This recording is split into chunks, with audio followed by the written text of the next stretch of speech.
All rise, please.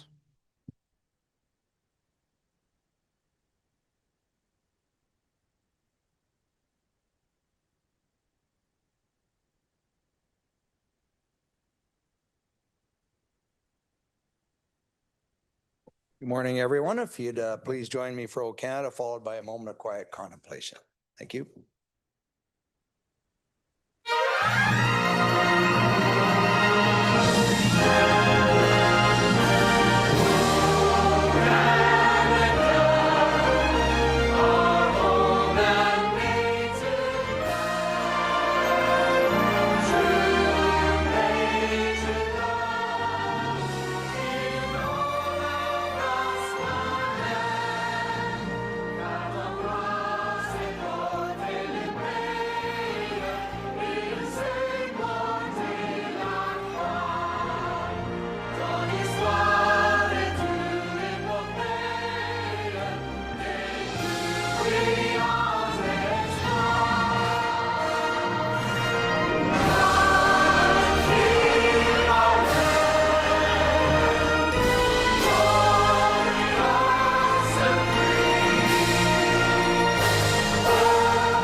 Okay, thank you. Please be seated.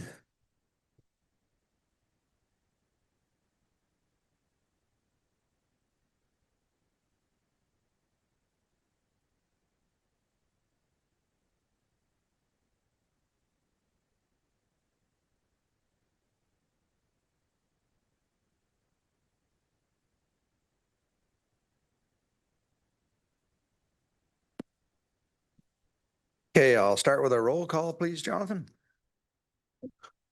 Thank you, Warden. Good morning, members. We have all members of council in attendance with a few exceptions. Councillor Burkett is absent with alternate councillor Mark Taylor in attendance. Deputy Warden Coughlin is absent with alternate councillor Anita Moore in attendance. Councillor Cox is currently absent. Noted she would be late. And we have Councillor Brian Smith absent with alternate councillor Joe Belanger in attendance, and you have your quorum. Thank you, Warden. Thank you. We're just uncovering a screen here so we can see. Thanks, Lynn. So I'll look for the approval of the agenda. Councillor Dolan, if you're through modifying my screen. Thank you, Your Worship. Moved by myself and seconded by alternate councillor Moore that the agenda for February the 10th, 2026 meeting of County Council be approved. Any questions on the agenda? Not seeing any. All in favor? That is carried. Thank you. Next, I have disclosure of pecuniary interest of any member of council. I'm not seeing any, but if you find yourself in that situation later, please declare it at that time. Presentations and delegations, we have none, and consent agenda. Councillor Evans, please. Good morning, Your Worship, and thank you. Yeah, the consent agenda for January 27th, 2026 to February 9th, 2026, moved by myself, seconded by alternate councillor Taylor. Motion is that the council communications and proclamations for January 27th, 2026 to February 9th, 2026 haven't been given due consideration be received. And back to you, Worship. Thank you. Any questions on the consent agenda? Not seeing any, so all in favor? That is carried. Thank you. Adoption of council minutes and confirmation of committee reports. Councillor Dolan, please. Thank you. Moved by myself and seconded by Councillor McDonald that the following council minutes be confirmed and adopted and committee of the whole minutes be confirmed. County Council meeting minutes, January 27, 2026. Committee of the whole report, January 27, 2026. Committee of the whole confidential report, January 27, 2026. Thank you. Any business arising from the minutes, questions, comments? Not seeing any, so all in favor? That is carried. Thank you. Presentations and consideration of the Committee of the Whole reports. Chair Evans, please. Thank you, Your Worship. Committee of the Whole report for performance management for January 27th, 2026.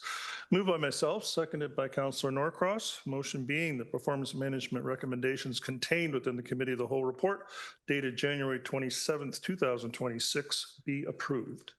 Thank you, Warden. Thank you. Any comments on the performance management items? Not seeing any, so all in favor? That is carried. Thank you. Chair Measures, Human Services, please. Good morning, Your Worship. Thank you. This is the Committee of the Whole report for Human Services for January 27th, 2026. Moved by myself and seconded by Councillor Leduc. And that will be that the Human Services recommendations contained within the Committee of the Whole report dated January 27, 2026 be approved, including the confidential item.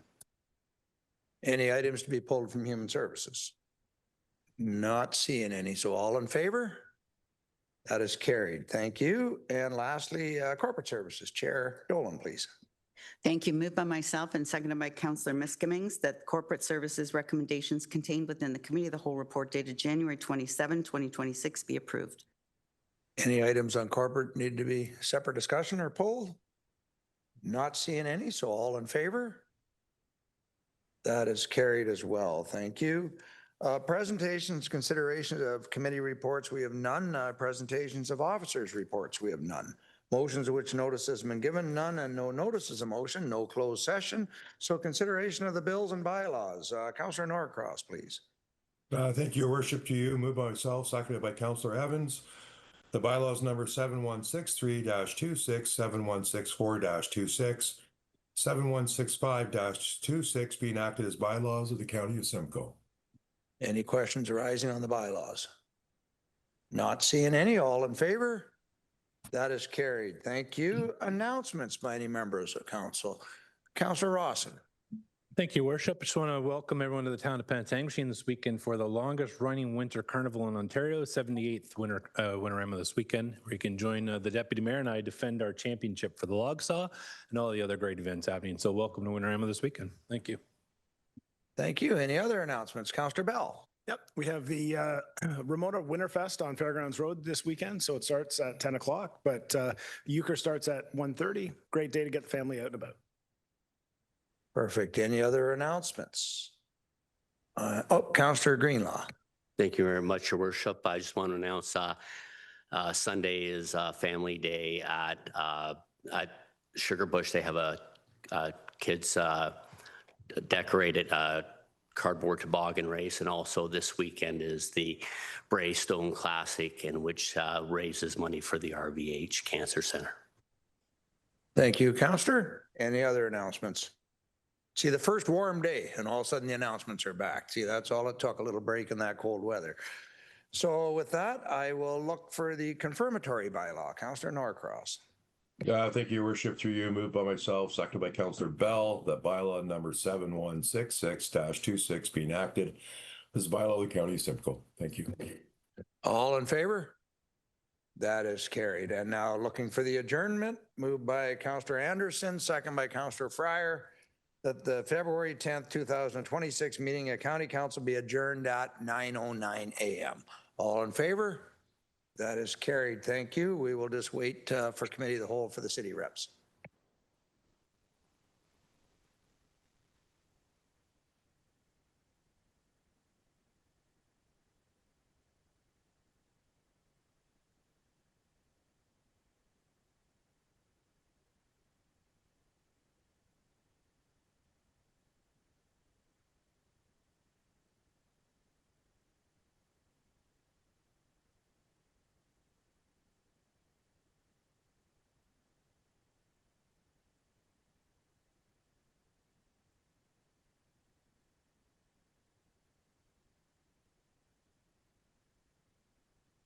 Okay, call the meeting to order, and I'll look for a roll call from my clerk, please. Thank you, Warden. So in addition to those members in attendance at council, we're joined by the city representatives, Aurelia Councillor Durdenford, Aurelia Councillor Fallis, Aurelia Mayor McIsaac, and Barrie Councillor Riepma. Barrie Councillor Nagusi and Barrie Mayor Nuttall are absent. You have your quorum. Thank you. Thank you, Jonathan. Next, we have the approval of the agenda. Councillor Dolan, please. Thank you. Moved by myself and seconded by alternate Councillor Belanger. The agenda for the February 10th, 2026 meeting of the Committee of the Whole be approved. Thank you. Any questions on the agenda? Not seeing any, so all in favor? That is carried. Thank you. Do I have a disclosure of pecuniary interest by any member of council? Not seeing any, but again, if you find yourself in that situation later, please declare it at that time. Presentations and delegations for all sections, I have none, so I will turn it over to Performance Management Chair Evans, please. Thank you, Your Worship, and I'm pleased to discuss or bring to council a report CCW 2025-0055 Museum Annual Activities Review. And we're joined today by our museum curator, Kelly Swift-Jones, to discuss the annual report that we have to provide every year. Interesting report. A couple of things that I really took out of this. First of all was the very, very congratulatory and letter from a member of the public who had used our facility last year with young boys and any of us that have young children and especially boys that are 5 years old always love diggers and trucks. And this family travels around Ontario and goes to events with diggers and trucks in them. Our event, by the way, is called Wheels and Trucks, and it occurs in June usually. And a great letter there, and I just want to call that out to the public. And great compliments about all the events that go on. The people had, I believe, intended to visit for an hour or two and end up spending 2 full days here watching all the events. So great report. Any comments or questions with this report?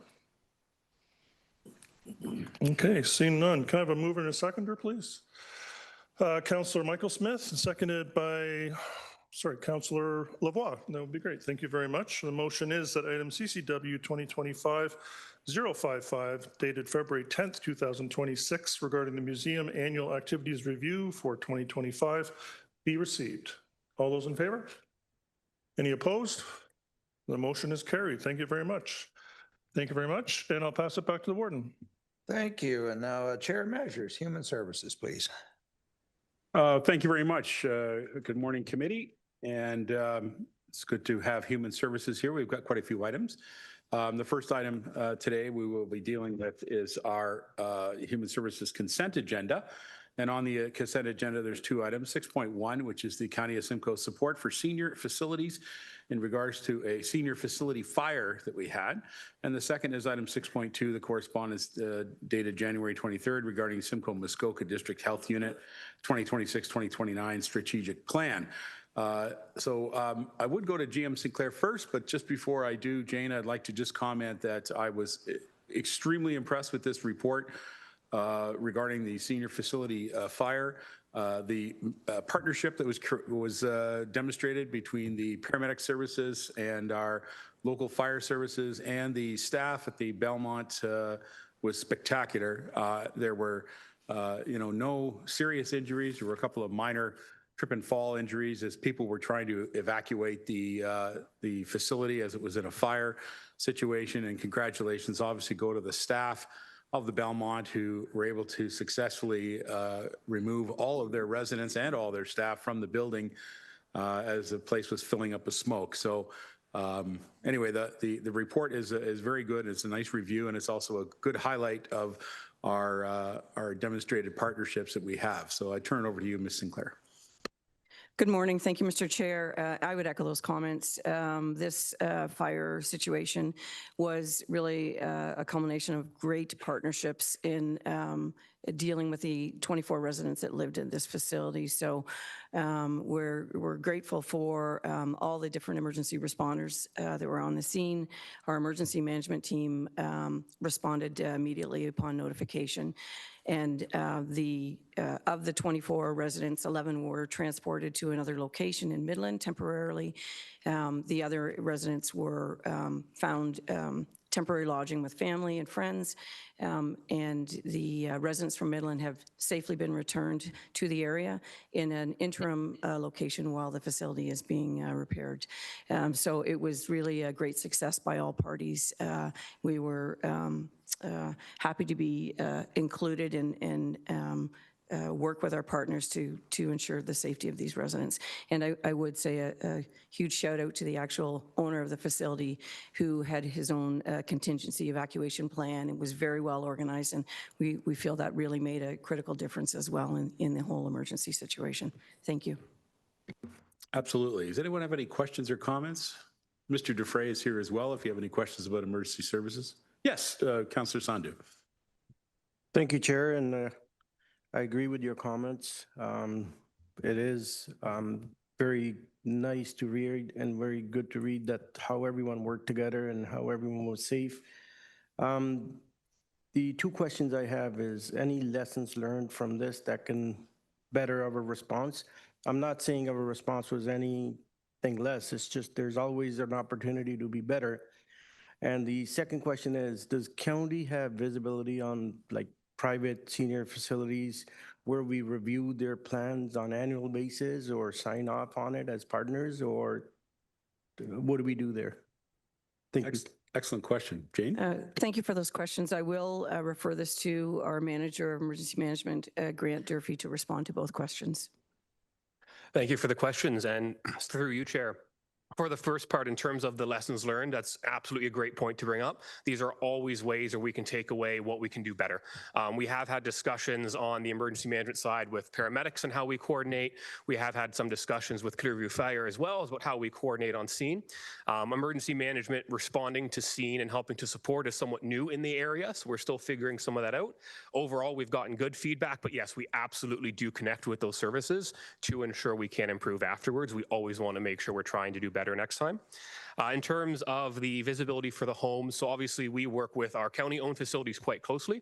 In terms of privately owned ones, that would generally be through fire plans, which are reviewed through local fire departments, and there is annual requirements for that. It varies between registered seniors home, LTC, there can be some changes, but there are requirements for that for annual review. Thank you very much. Thank you. Thank you, Grant. If I could just add or ask a question to Grant also on that same line. If a private seniors home operator would like to consult with the county in regards to their evacuation plan, are you open to receiving that consultation and offering that type of service to consult if they feel their plan needs to have a second set of eyes look at it? Thank you for the question again through the chair. We are always happy to talk with anyone about their plan. We are hesitant to say we're not going to confirm or approve a plan for a private area. But if anyone wants to just review, see how it interacts with emergency services, we're always happy to do that to make sure there is connection there. Excellent. That's what I was hoping. All right. Thank you very much. If there's nothing further on that item, I'll just bring the attention to the correspondence regarding the Simcoe Muskoka District Health Unit 2026-2029 strat plan. Jane, did you have anything you want to add on that before we go to consent approvals? Through you, Mr. Chair. Warden Clark may want to speak to this. He led a meeting recently with the new CEO of the health unit, so I would defer to our warden. Thank you, Jane. Yes, no, I met the new doctor and very excited to be working with Simcoe County. I was very impressed with the new team. Now, that's not to say anything bad about the old team by any means, but very enthusiastic. And it was a meeting with all the general managers, and she seemed very, very interested in working with our paramedics through Jane's department and everything we can do through Mina's department as well. And again, we're going to start getting our deputations annually from the health unit, which we used to get on a regular basis till COVID, and that kind of changed the world. Excited to get back here and meet everybody and actually do a deputation. So expect that in the coming months to have them here so that everybody can meet the new doctor. Thank you. Is there any further questions? All right.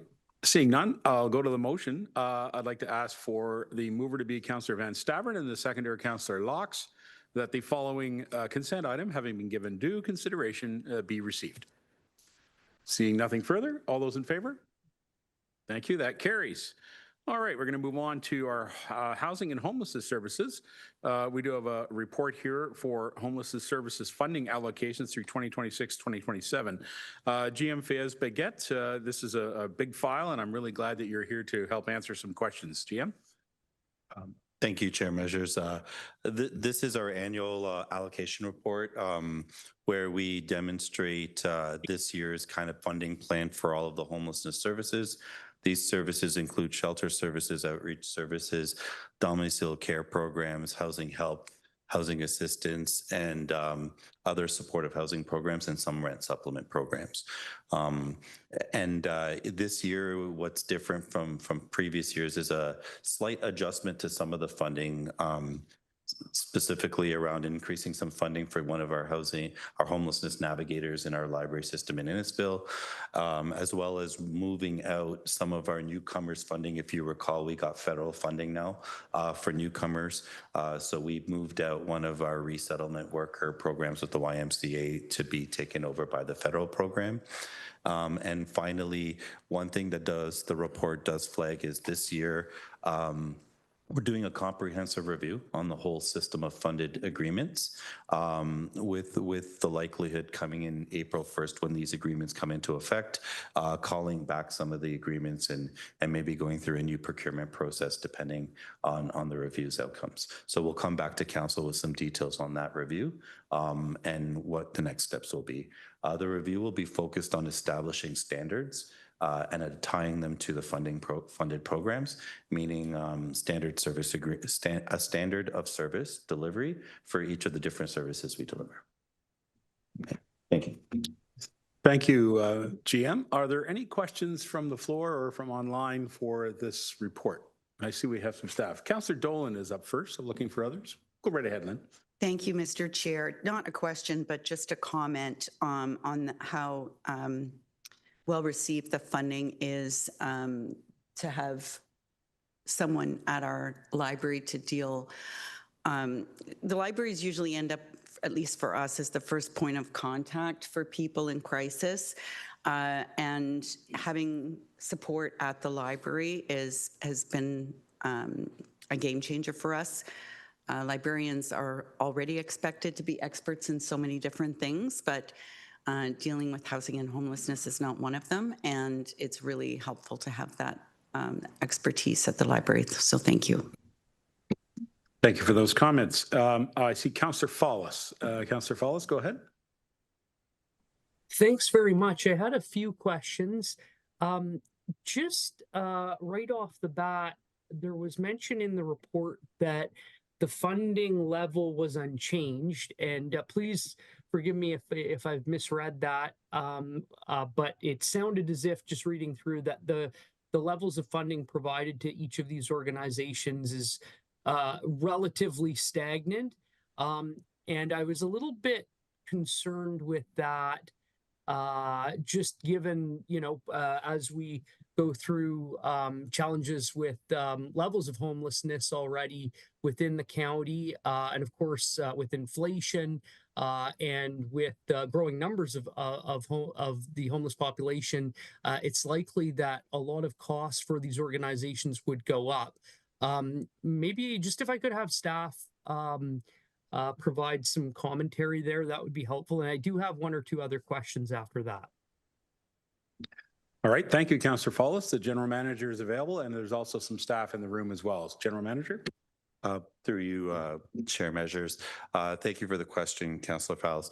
The process of the budget, while the amounts stay the same, each organization is required to do a zero budget process, meaning submitting a worksheet or a workbook and building out their budget for their submission for requests.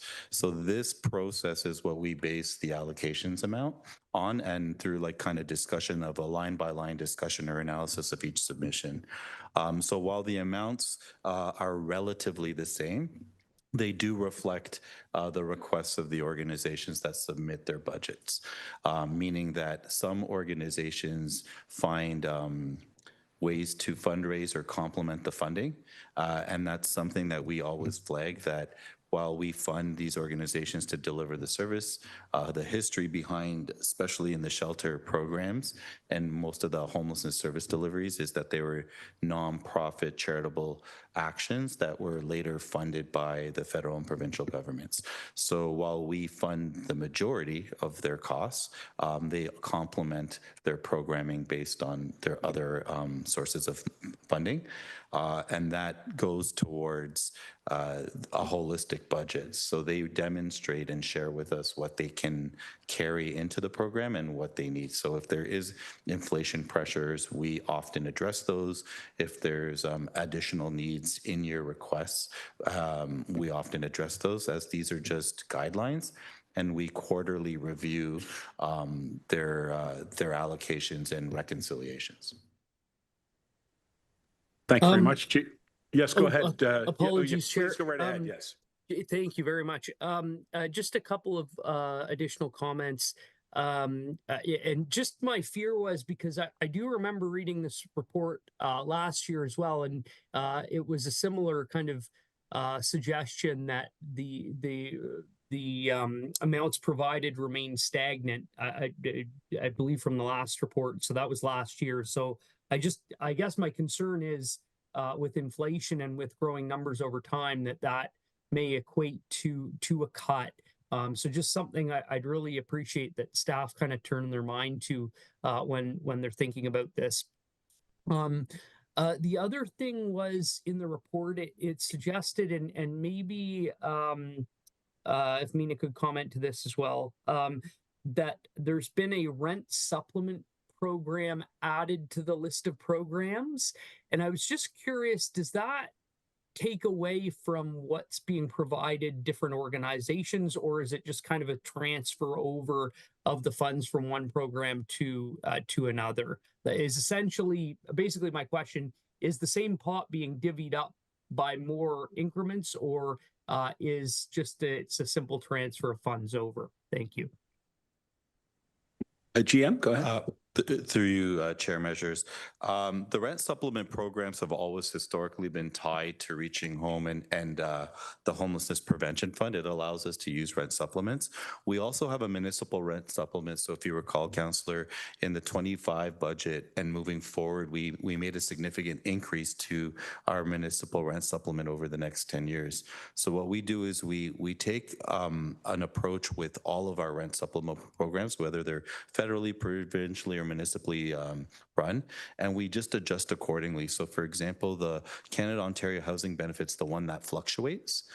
So that's the one that offsets the changes. So in 2025, we actually saw a slight decrease in the Canada Ontario Housing Benefit. I believe it was about a 250,000 decrease. So we adjusted by taking up more from the different pockets that are more stable, which is the Reaching Home and Homelessness Prevention Fund.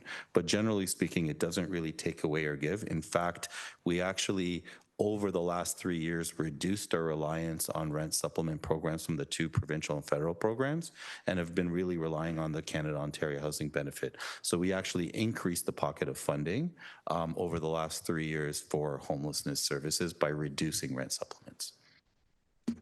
Definitely good news. Thank you. Mr. Follis, did you have one more? Yeah, not to worry. My final follow-up question. There was just mention in the report about the Community Advisory Board providing comments. And I'm just curious, I don't know if I saw those comments in there. Perhaps they were in there, I just missed them. But I'm just wondering if maybe Mina could fill in the blanks. What was the impression of the advisory board? Thanks.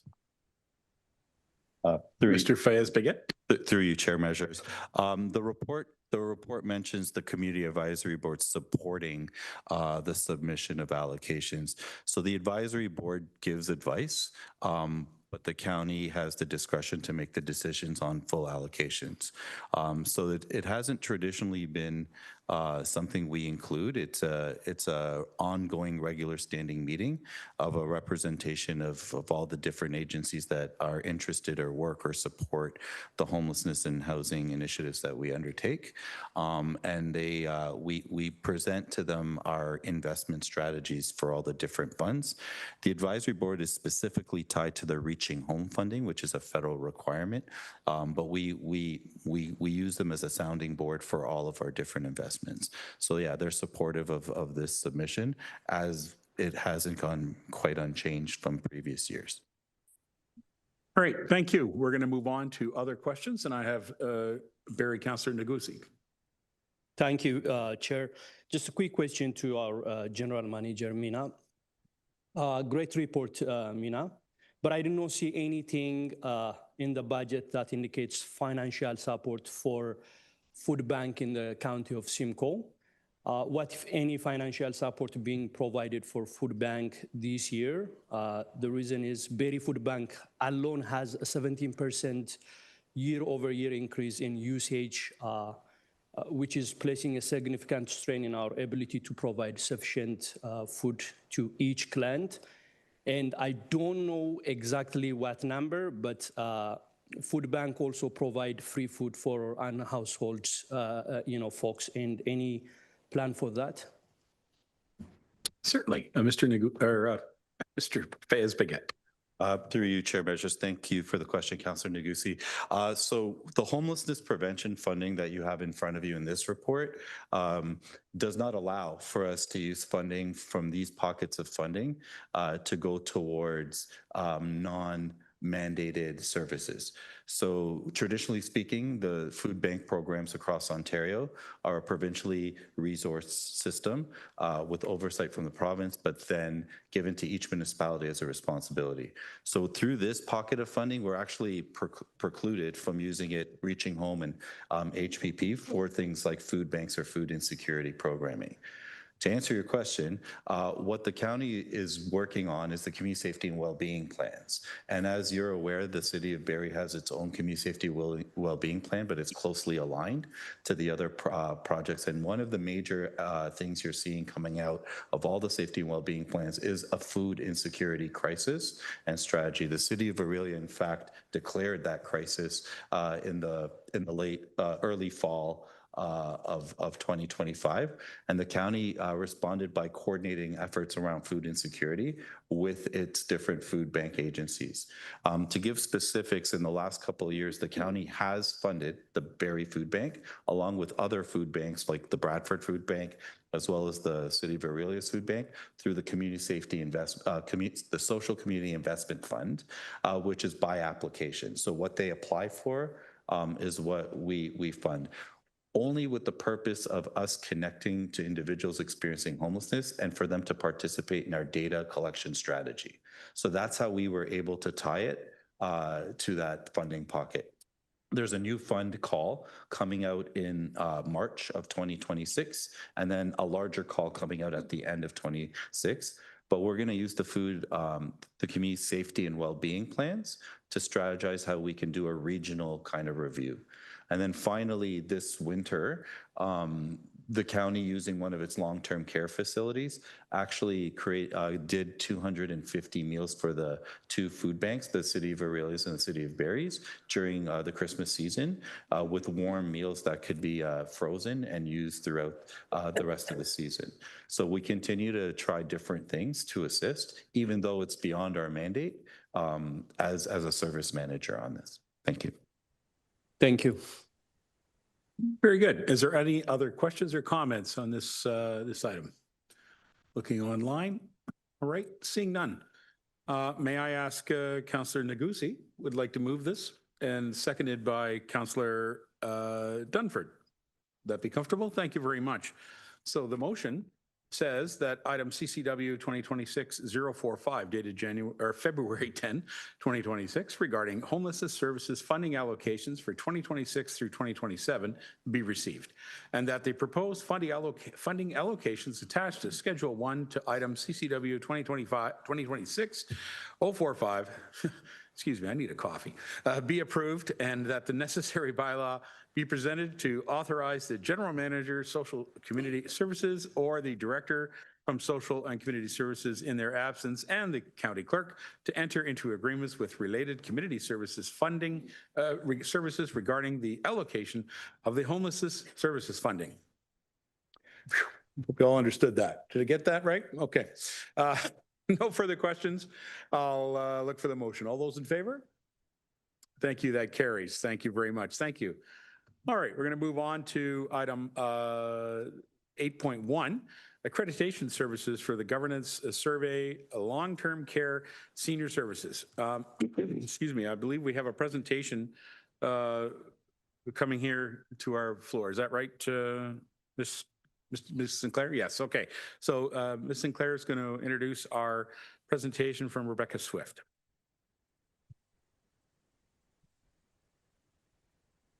Good morning. Good morning, everyone. I'm very pleased to introduce our next presentation regarding accreditation for our 4 long-term care homes and our senior services. Joining me this morning is Rebecca Swift. Rebecca is our manager of professional practice and client experience, and she will be presenting this morning's presentation.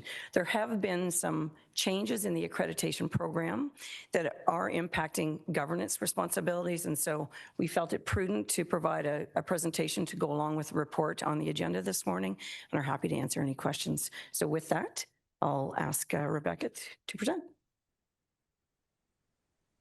Morning. Good morning, everyone. Thank you very much for your time. Appreciate it. As Jane mentioned, I am the manager of professional practice and client experience and health quality Simcoe for health and emergency services. And the accreditation of our long-term care homes within the county fall in my department, the oversight of that. So I just wanted to, as Excuse me, Rebecca. Yeah. Just get closer. Yeah, sure. Sorry. I'm usually a loudspeaker, so I don't usually get too close to the microphone. So as Jane mentioned, I just wanted to give a quick overview of where we're at in the accreditation process and some of the requirements that we have to maintain and fulfill our accreditation status for our next on-site visit. So accreditation occurs every 4 years. It's a 4-year cycle that we're in. We are currently standing at a status of accreditation with commendation. So the last on-site survey was completed in October of 2023, and that's where we received that designation. So the surveyors come on site, they go to each of the long-term care homes, they interact with staff, they will have on-site meetings to make sure that we're meeting all of their standards and their requirements. And we did very well on that on-site survey and received that accreditation. And each year, so one of the changes that GM Sinclair had mentioned with accreditation is they used to just come on site and you would meet accreditation, you would have certain requirements that you would meet, and then they would kind of come back again 3 or 4 years later and do another on-site visit, and you would start all over again. They've changed their process for continuous quality improvement purposes, and it's a 4-year cycle now. And so for each of those years, we have certain requirements that we need to meet to maintain our accreditation and to go forward and get reaccredited when the time comes. So the required activities for 2026 for accreditation this year is that the LTCSS, the governing body members, so the county council, is required to complete an Accreditation Canada survey. So this year, in the near future, that's our requirement. And from that survey, we will take the information that comes back from that to create action plans for any areas of improvement. So in 2024, staff completed the survey related to their experiences in our long-term care homes. And this year, again, is the governing body. So the topics on the survey will be related to things like quality of care, cultural safety, anti-Indigenous racism, and how we're working on those things from a quality improvement perspective within long-term care homes. And then it will also speak to the counselor's understanding of their role as the long-term care governing body for the long-term care homes that we have in the municipalities. So the goal of accreditation is really to support resident safety and continuous quality improvement. And they want to look to the board as well as the staff to see how we're doing that. So the Human Services Committee of Management, which I'm sure you're aware, obviously is a legislative requirement under the Fixing Long-Term Care Act. And we are required So I'm just, my notes are in the wrong spot here. And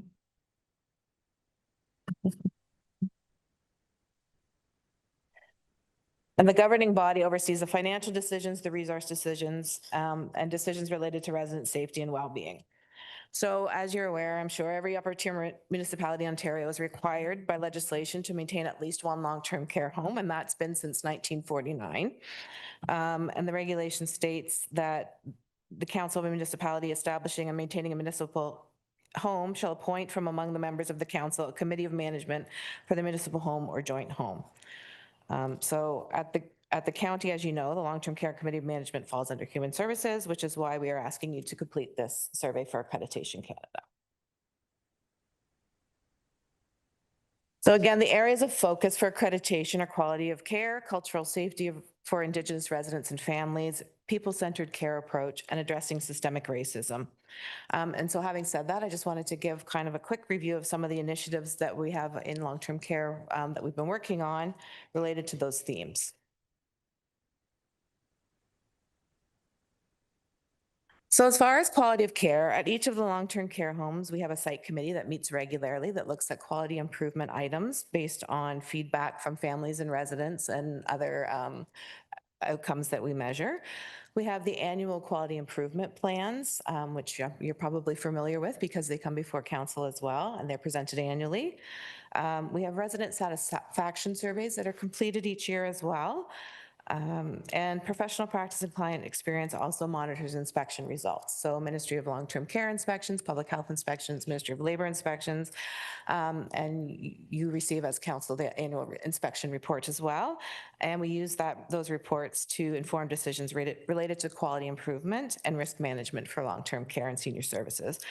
We also have the annual, or the balanced scorecard, which includes the resident survey results. And again, those results are monitored and inform areas for improvement. The survey will ask some questions about cultural safety for Indigenous residents and families. So corporately, again, you're likely aware that there's been a multi-year education plan with a program called The Path that all senior leadership has completed at this stage. And the next phase is to roll it out to frontline staff as well, including staff in our long-term care and senior services, of course. And the core focus is on anti-Indigenous racism. We also have quite a bit of partnership and policy work going on. So we work very closely with Ontario Health, with our First Nations and Inuit partners, Barrie Native Friendship Centre, Chigamek Community Health Centre as well. And of course, with the manager of people and inclusivity in the corporation, we work very closely with that individual as well. And they've helped us develop some anti-Indigenous racism and equity, diversity, and inclusion policies. Again, for that commitment to implementing and sustaining best practices. And we also, in our department, we sit on a committee of practice with the Centers for Learning, Research, and Innovation in Long-Term Care, which has a community practice for diversity, equity, and inclusion as well.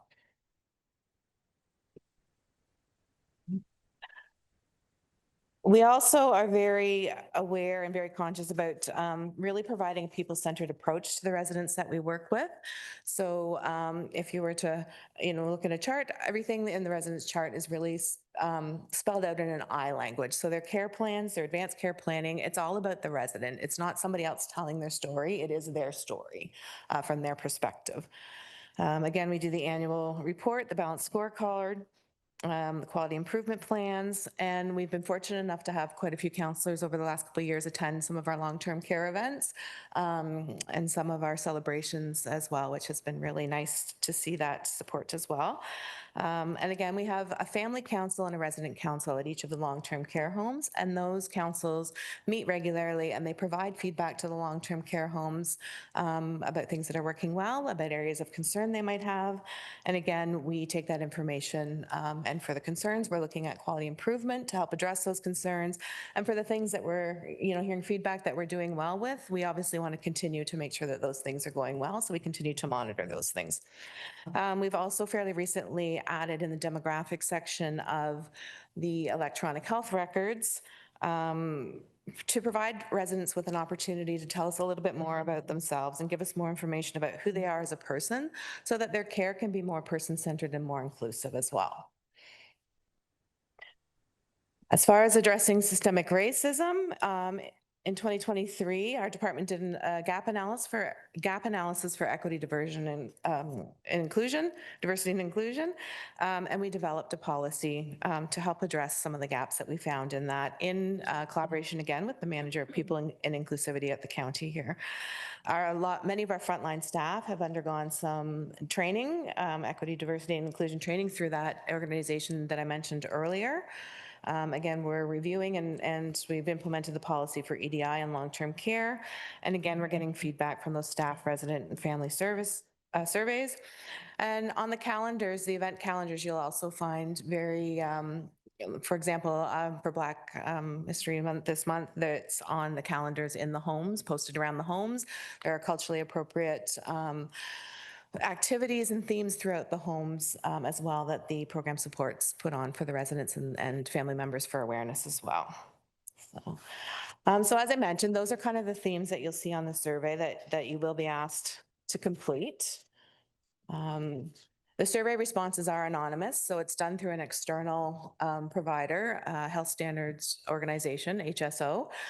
So when you receive the link, it will be from that organization. They work with Accreditation Canada. So the survey responses are anonymous. We do require, in order to be successful with this action item, we do require an 80% completion rate from the governing body. So just as an awareness for that. You will be able to leave and return to the survey. So if you kind of get into the survey and you're not sure about a question, or we're all very busy, something comes up, you will have the opportunity to leave the survey and go back to it. If you have any questions as you go through the survey, I believe the clerk's office is going to help facilitate sending out that link, and they will provide my contact information as well with that link. So if you do have any questions or concerns or anything about the survey that you would like some follow-up with or some support with, please feel free to reach out to me. I think there are about 45 items on the survey, and it would probably about a 15 to 20 minutes worth of time for you to complete that. So, okay. And if anybody has any questions, I'm happy to try and answer them. Well, thank you very much, Rebecca. We're happy to have you there. I want to remind all of committee that we will be receiving this survey, so make sure you fill it out. We want to reach that 80% or exceed it. Isn't that right, Your Worship? That's exactly what I was going to say. I'm Jump in, the worst culprit, and you took away my only excuse. You can actually start the survey and then go back in and finish it later when you get interrupted. So please get it done. 20 minutes of our time. I'm quite confident we could all do that. Well done. Mr. Leduc, you have a question, please. Just a quick one. Do we know when we're going to receive the survey? Do you have an idea of when it's going to come to us so we don't miss it? I agree. We need to get better than 80%. I think, Warden, we should try and get 100% success on this survey. It's very important that we get accreditation, and we've been through it before, and we've got accreditation with accommodations. So we certainly want to achieve that again. Yep. So do we have an idea of when it might come? Yep. Through you, Mr. Chair. Within the next week, the survey link should be out, and you will be receiving reminders as well after a certain date if we don't hit that completion rate. I expect we'll see some reminders. That's fine with me. Go right ahead. Through you, Mr. Chair. This is, as you can see, a very new process for all of us. So we hope the information covered today is helpful. You do have more information in the agenda, in the report, and the presentation is in the report as well that has some information. And as Rebecca said, the clerk's office will be sending out Rebecca's contact. They'll also provide my contact. If you have any questions at all, please don't hesitate to reach out. We will ask that you confirm once you've completed the survey as well. With 32 county councillors, it's over 80% must be complete the survey. So we really appreciate your time, the time you take to complete this. And you can look forward to some reminders and us reaching out to you. And again, please don't hesitate to let us know if you need any assistance with the surveys. All right, very good. I recognize Councillor Cox is standing by. Please go right ahead there, Councillor.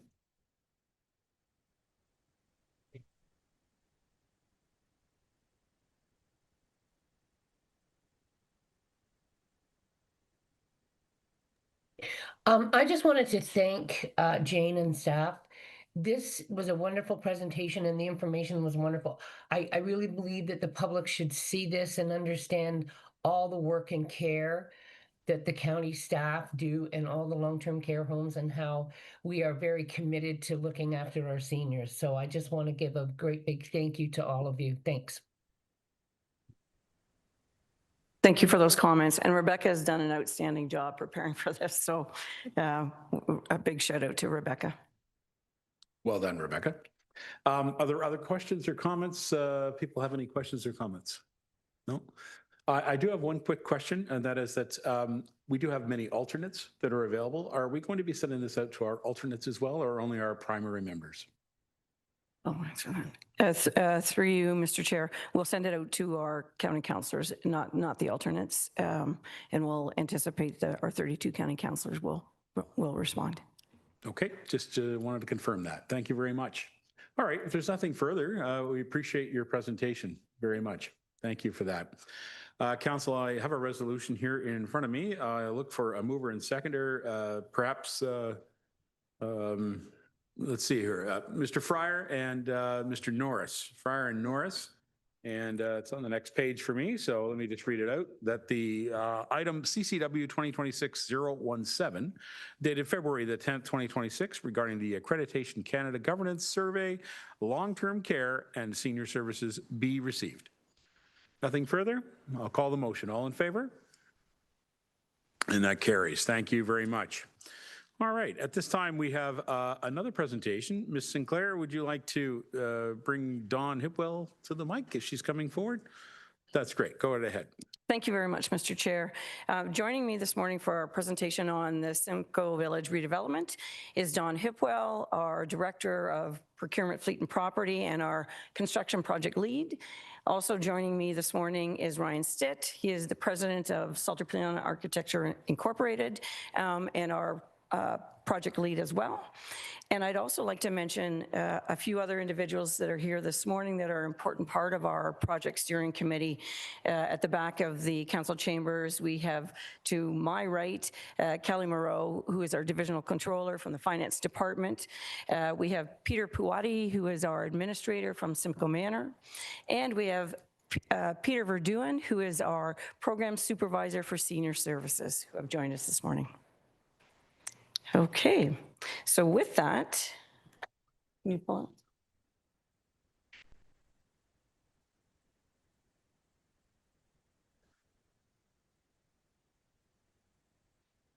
okay, so this is just a presentation overview. We're going to cover a number of key components in the redevelopment project. First, the Ministry of Long-Term Care recent approval that we received.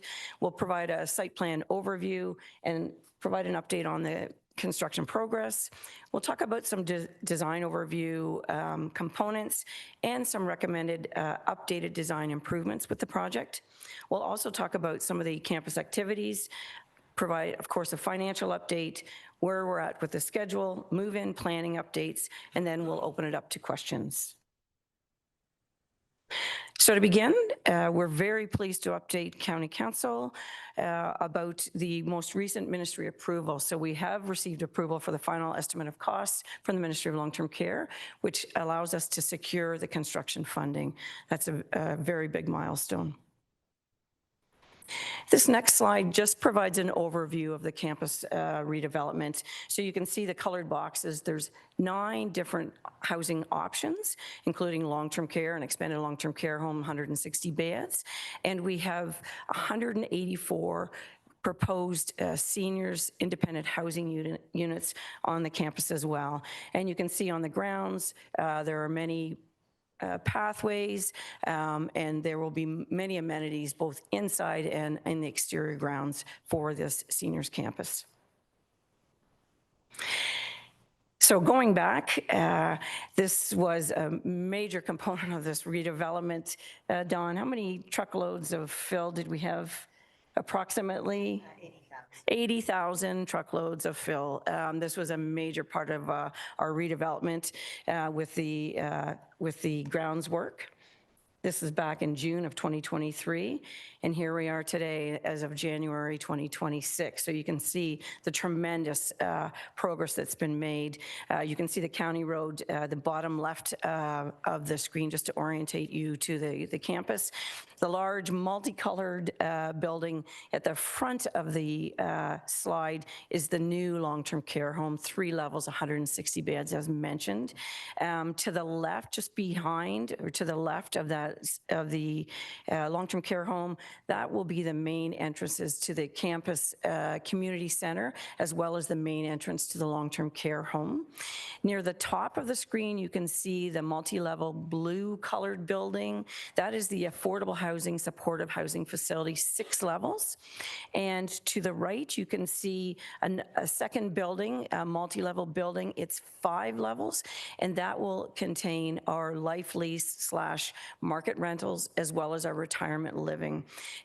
You don't see on the slide as yet, at the top of the screen, the area that's covered in snow and small vehicles, et cetera. That is where our garden homes, townhomes will be. And to the right, we'll have our co-housing or Golden Girls, Golden Guys facility on the campus. So just gives you an overview of where we're at to date. And again, this is our projections when it's finished. There's a lot of trees in the front. I'm not sure we'll have that many. And with that, I'm going to turn it over to Ryan Stitt to give you an update on where we're at with the progress.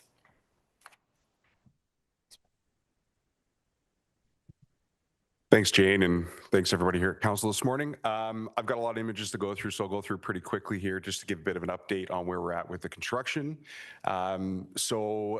The image you just saw, the buildings won't remain blue, they won't remain yellow. Those are just some of the construction materials we're dealing with at the time right now, but you'll see some of those relating into the images that we have here as well. So on the left-hand side, we have our image of the 2 front entrances into the building, the 2 large canopies. The one on the left is the canopy into the village. The canopy on the right is the entrance into the long-term care. So they are split by the admin component of the overall campus. The image on the right-hand side is our entry point into the storefronts of the village as well. So these are the tenant spaces at the ground level. The windows above are second-story tenant spaces as well that are accessed from the inside of the building. As we move kind of inside the building here, so the image on the left-hand side is the main atrium and foyer of the campus and the village. What we're looking at right there in the middle of that image is the cutout and the opening for the cafe, which is noted as the Beehive in the atrium space. The image on the right-hand side is the courtyard of the long-term care. So you can see that building is progressing fairly quickly with exterior materials in place on that building as well. And then quickly looking at where we're at with the tenant spaces in the village. These are the second-story spaces that we're looking at here. So a typical tenant space on the right-hand side, and then on the left-hand side, on the right-hand side is our open clinic space, which will be open for medical professionals as well.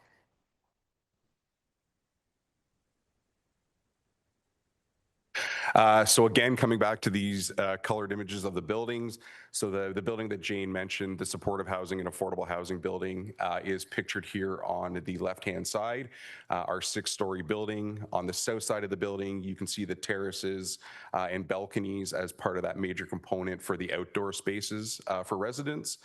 And then the image on the right-hand side here is our therapy pool, which is located in that village in the common building of the campus at level 1, looking out to the north there between the supportive housing building on the image on the left-hand side and our market rental and retirement building on the right hand.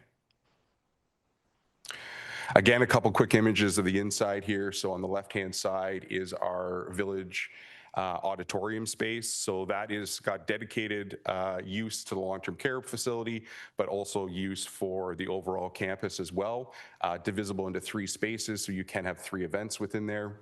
And then the image on the right-hand side is the progression of the main kitchen for the overall campus, which will support all food services.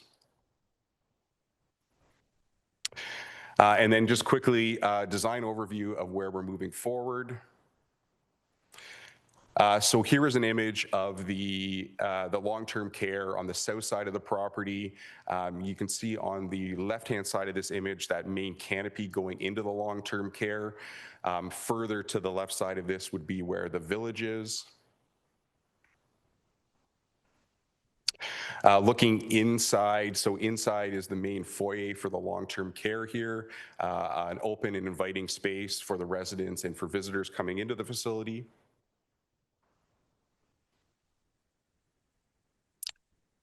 An image of a private room. So they're very bright, home-like feel, lots of wood tones, quality of materials in this building, as well as large windows and direct views to the outside.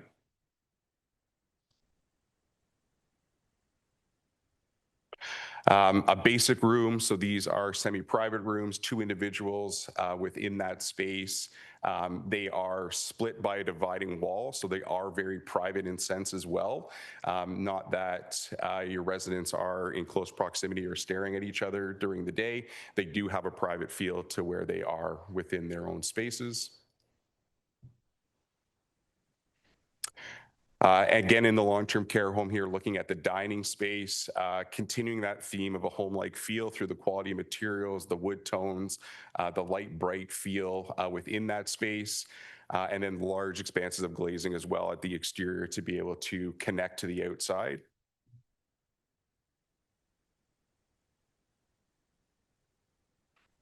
We showed that image of the courtyard being constructed for the long-term care. So here we have a glimpse into that courtyard from the corridors. So we have walking path circulation for the residents to move about in the long-term care that circulate around that courtyard and the green spaces as well to kind of provide that constant connection with the exterior elements, knowing that that is a very successful component of long-term care and resident life. Moving over to the community hub or the main component of the village. The entry point into the village, you can see under the canopy on the right-hand side of this image. To the center of the image is our restaurant for the village. And then the image that we showed earlier of the storefronts is depicted on the left side of this image as well.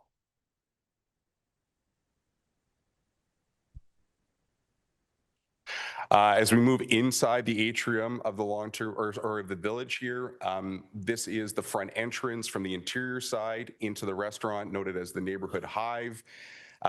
Further down to the middle of the image is the beehive or the cafe that we were speaking of.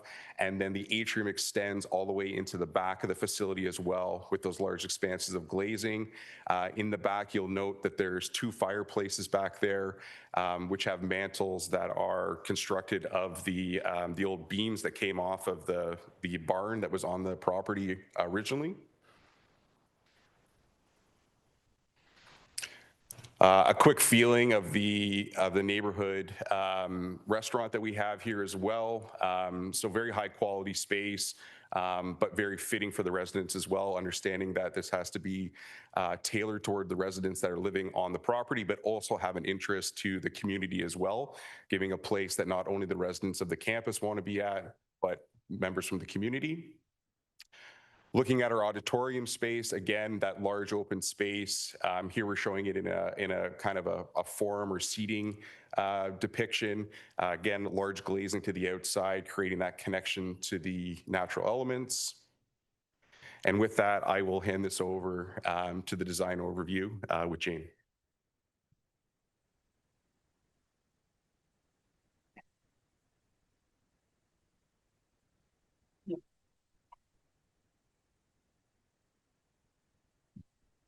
Okay, we've got a few more images here, Ryan. This is the support of an affordable building. I'm going to go through these slides fairly quickly, just in the interest of time. We have images of the apartment suites in these buildings. Bedroom. This is the dining area. This is our retirement living and life lease market rental building.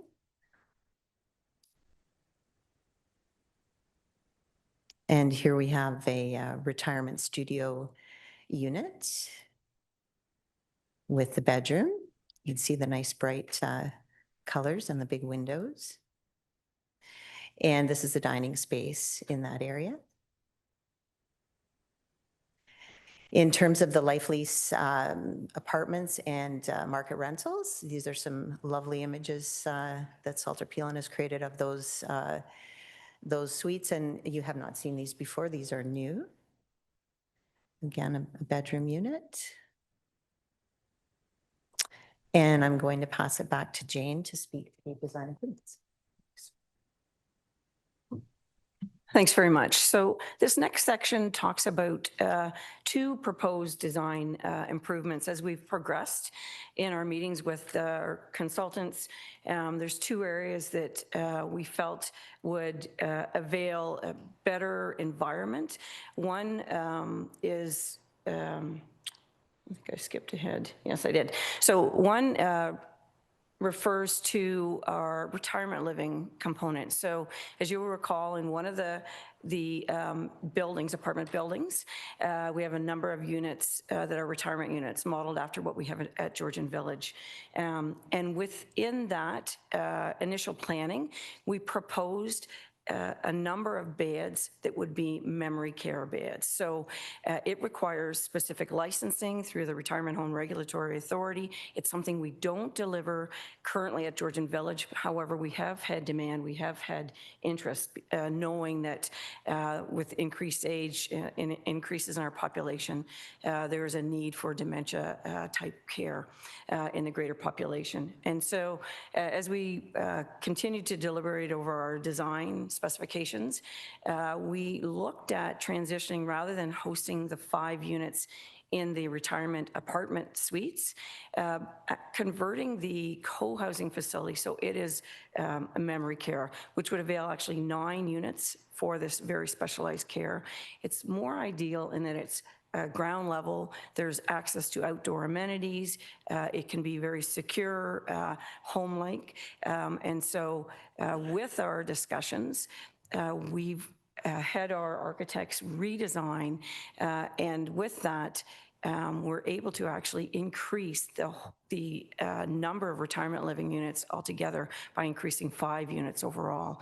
And so it's a very, very short return of investment period. It's approximately $800,000 for the design upgrades in the apartment suites and in the co-housing facility, which is about a 2.1 year return. And so with that, and I will note as well, following the return of investment with the additional 5 units, retirement living units, creating more housing capacity also creates more sustainability for the operation in the long term. So beyond the 2.1 years, those additional dollars, the revenue dollars from those additional 5 suites will help sustain the operations. The second area that again is included in the report on your agenda contemplates a covered parking structure. Again, we had a lot of inquiries about this with the development of Georgian Village, and we know there is quite a demand for this type of parking. So we are proposing to provide this option within the campus. This covered parking area would create 20 spaces. There would be an additional monthly rental fee for these kind of premium parking spaces. But we know there is a great interest for this and wanted to include it within the specifications. The next area is just moving on to some of the activities, some of the amenities that we're building in to the campus environment. So this first area, again, similar to Georgian Village, has a greenhouse. We know there's great interest by our seniors population. And we also include a number of raised gardens throughout the campus.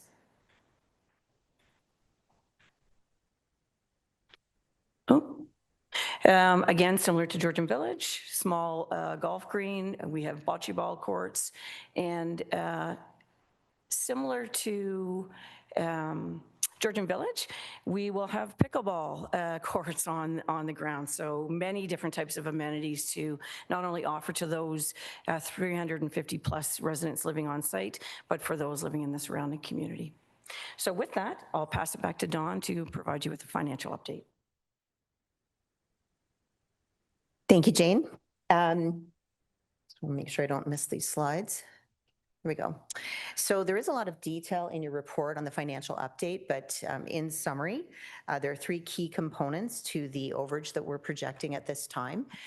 The overall budget at $353 million will not change. We are within the overage allowance of 5% or $17 million, and at this time we're projecting additional costs of $12.8 million or 3.6%. Those costs are comprised of three things: tendering results, as outlined in the report, infrastructure works, design and program improvements, as Jane just outlined, and schedule-related costs for the total projected overage. And I will just note, staff intend to include the actuals in the LTFP for council's review and in the 2027 budget. On the revenue side, we have 636 names on our list waiting for these units. So our list of interested parties well exceeds the number of units that we have. And I would just note that that means we don't have real estate fees because we don't have any sales problems. In terms of the schedule, we do have some minor amendments. As noted in the report, we're moving phase one from Q4 2026 occupancy and move-in out to Q1 2027. And for the second group there, we're moving from Q1 27, the original plan, out to Q2 27. And as we've outlined before, we have 21 active teams meeting regularly to plan for the move. It's quite complex. This is a list of teams, and each one of those teams has an internal staff lead, and we work together to update the work plan each week. And in terms of upcoming activities, we are going to be finalizing the operational budget. We will embark on the unit choosing, which will be very exciting for the residents that are currently at Simcoe Manor and Village. We will be planning outreach to the interested parties on the list, completing the tendering and starting the phase three construction process of the northern homes. We plan a council event on site in June, and we are working to secure tenants for the commercial space. The fundraising campaign will start. We will achieve building occupancy later this year, and the Ministry of Long-Term Care inspections and approval process will begin. And then, of course, we will move our residents into their new homes, and we will plan the grand opening. So we do have a time lapse that we've put together, and I'm going to ask the clerk's office to start that if they could, and then we'll be happy to take questions.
You can see the campus is literally coming to life with the progress of our construction. So thank you for your time this morning, and we're happy to answer any questions. Well, thank you very much, Jane, and your team, and Peter, and everyone who's working on this project, a tremendous project. I do think it's a good highlight to see that there's 636 people have already put their name forward to join that. I expect that our own councillor Norcross has got his name in there too. So nevertheless, perhaps if there's any members of council have any questions. Hello, yes, Mayor Nuttall, please go right ahead. Yeah, thanks so much, Mr. Chair. So the overall is 363 million. There's 375 units, but not all of that is residential. As you said, there's some commercial components inside of that as well. Is there a like a cost per square foot of residential that we have that we can share?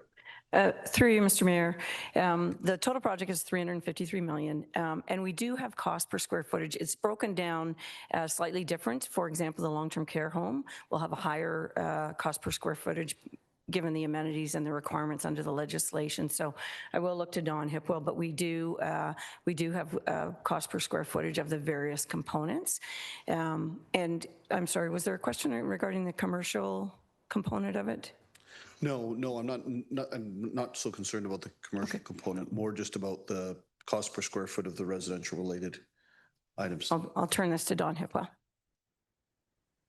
Thank you. And through the chair, I don't have the specific details in my package here. It's actually up on my chair, but Jane is correct. Each individual component is broken down, and this information was provided to council back when we did the original budget in 2023. So we're happy to provide that information at this time with actuals versus the budget and get that back to you. Sure, that'd be great. Thank you. Thank you. Thank you, Mayor Nuttall.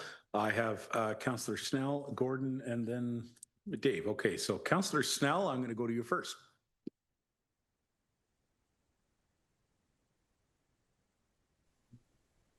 Thank you, Chair. Through you.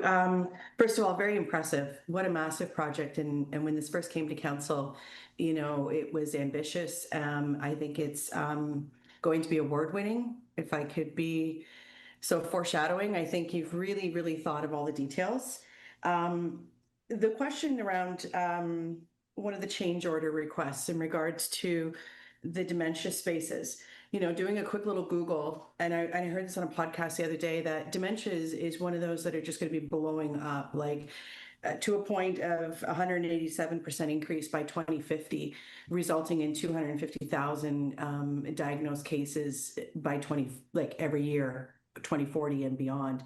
And that's just in Canada alone. So do you think that the team has forecasted enough capacity for that sort of trend, and or does that separate facility have the ability to add on as that unfortunate need grows? Is my first question, please. Thank you for the question. One aspect of our design has been to actually build the entire campus to be dementia friendly. So the co-housing has more features in terms of security, et cetera, but we've actually had meetings with the lead from the Alzheimer's Society, for example, as part of our design contemplation. And so we're trying to build, to your point, dementia design components throughout the entire campus. So lighting, for example, signage that helps with wayfinding. So we are cognizant that this is a growing need, and so that's been our approach with the whole campus design. Ryan Stitt may be able to elaborate on that, but there are a number of features, knowing that this is a growing population we serve. So I would look to Ryan to comment on some of the additional features to help protect and secure individuals with these needs. Thanks, Jane. Yeah, that's correct. I mean, in the design that we have, we've allowed for the flexibility for other portions of other buildings to support further development within that type of care. So there would be ways that we can simply upgrade the design later on if we need to do that there isn't a major impact to the residents that are currently living there or the operations that are functioning as well. So that's something that has been considered, as Jane mentioned, that it is holistic in the approach on the campus and not just specifically to that building, although that building does have some heightened increase in the design elements that support that in a little bit further direction. All right, thank you. Please go right ahead again, Councillor Snell. Thank you, Chair, through you. I also appreciate that you're looking for ways to generate some income, right? Whether it's the rent at market or subsidies, rentals for the leases for the commercial spaces, the possible parking spots, right? Because in order to sustain and grow with the services and the programming and the amenities, obviously we're going to need to also offset with some income. Are you looking at adding a la carte services so as the residents' needs change that they can still stay and just add on services? Question one. And question two, have you considered a space within the facility where families could rent? A room that they could rent if they're coming along, to stay for a few days, somebody's going through surgery, whatever, they're from out of town, that they could rent to stay, please. Yes, thank you for those questions. So the first answer, yes, we're including a la carte services, everything from nursing and personal care to house cleaning services, additional meal services. We actually have this model at Georgian Village, and it's worked incredibly well. So we are including a la carte services. And to the second question, we've actually included 4 rental units within the campus. We have one currently at Georgian Village. We know there's a demand for this as well. And so we've embedded them in a couple of the apartment style facilities, and they can be for families who are visiting. They could potentially be used for respite, short stay for seniors in the community, and also for students. We are partnering with Georgian College and Lakehead and many different academic organizations, and so we wanted to build that capacity to have the ability to have students stay on site during placement. So there are 4 dedicated units within the campus. Great, thank you, Councillor Snell. We're going to move to Councillor Gordon and then Councillor Evans. Gordon? Thank you. A great presentation, and that time lapse is really cool. I'm glad you were able to capture that. Just a quick question. I don't know if I missed it, but with people still wanting covered parking and more parking, is there any contemplation for EV charging stations, either under that new proposed parking cover or somewhere else? Maybe maybe it's already being contemplated. And also with all that, rooftop area, are we doing anything with solar? Yes and yes. So I will turn this to Dawn Hipwell. Both are included. So over to you, Dawn. Thank you. And through the chair, yes, we have EV charging throughout the campus extensively, both in the front parking lot for both the public and visitors, as well as throughout the campus at the back for people who are living there. So that's definitely in. And we also have, with the phase 3 project, all of the garden homes and the townhomes and the co-housing building will have solar on the rooftops, and there will be a payback on that was outlined in the original report to council. So that's really good news, and we are looking for zero carbon design on those buildings. So we are keeping up with the need to reduce emissions in this construction phase of the project. Thank you. Thanks. It did sound familiar, and thank you for reminding me of that original submission. All right, thank you very much. We're going to go to Councillor Evans, and then I see Councillor McClellan is waiting. So go ahead, Dave. Thank you, Chair, and through you, Councillor Gordon took some of my steam there with regards to greenhouse gas emissions and reductions and those going forward, and it tweaked me when I saw the covered parking spot, and I know that they're sometimes a little small and the number of kilowatts you can get out of them doesn't make sense, but maybe not today, but maybe in the future, if we could get maybe an overview of some of the initiatives that you've implemented in terms of the design for the public, just to know that we're maybe not net zero. I know that's in our Absolutely, context, we it's very can. difficult to do, but maybe just to highlight that moving forward. Then my second comment is with regards to I love ROI. And when I see ROI of 2.1 years, and given that where you are in the construction phase right now, first of all, I'd like to be totally in favor of those initiatives moving forward.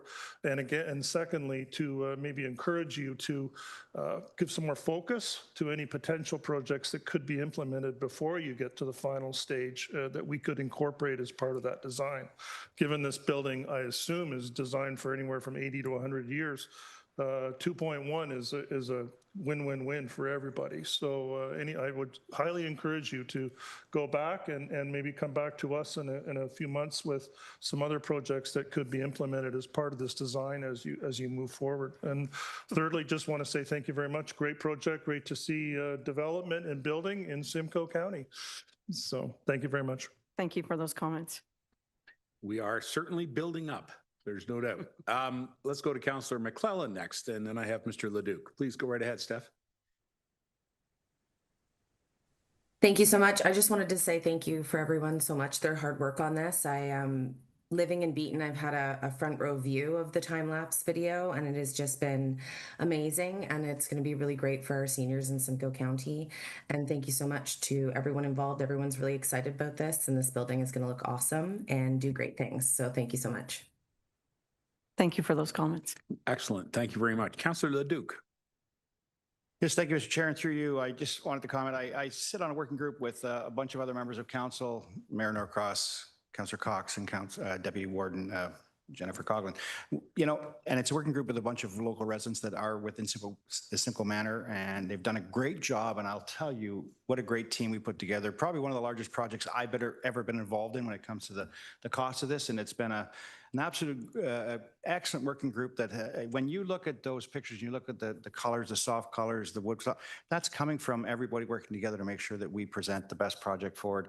Great job by the team. I know, some of the cost overruns were at 3.6%, but really out of our basic control, it's become nature that's caused us some of the delays in the construction project, but really managing the project very well. Love the fact that it's been a great team effort by everybody. So thank you to all for what they've done. That change that they made, that return on investment is fantastic. We have more operating revenue that's going to help us fund the operational cost of the business. So, they've done a great job. That's all I can say. They've done a great job. It's going to be a beautiful project. And I commend, Councillor McClellan and Councillor Norcross are going to have that beautiful facility in Beaton. So it's a wonderful job by everybody. So thank you. Thank you for those comments. Excellent point. Really good point. I particularly like the fit and finish and the use of very good materials that they're building for the interior, for sure. I can say I don't mind the building colors either. When Ryan talked about we're changing those colors, it's quite impressive. The construction material. It's okay. It's okay. It's all right. I get it. I get it. It's great. No, I don't pick the colors at my house. What can I say? All right. Are there any other councillors who have any questions or comments they'd like to bring forward at this time? And Jane, is there anything else you want to conclude with, or are you comfortable? Thank you. No, thank you for your time this morning. We appreciate it. All right. Thank you very much. Council, I would look to Councillor Snell and then Councillor McClellan as the mover and seconder on this motion.